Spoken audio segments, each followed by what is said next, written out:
ఇక నాలాంటి వాణ్ణి తిట్టని తిట్టు లేదు,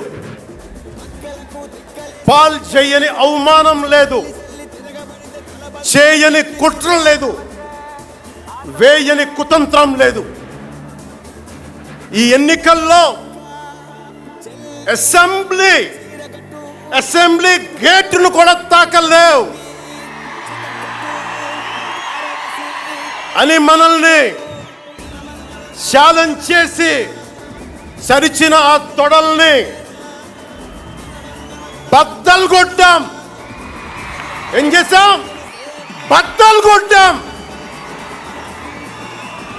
బద్దలు కొట్టి ఆంధ్రప్రదేశ్ అసెంబ్లీలో 21 మంది ఎమ్మెల్యేలతోటి, పార్లమెంటులో 2 ఎంపీలతోటి అడుగు పెట్టాం.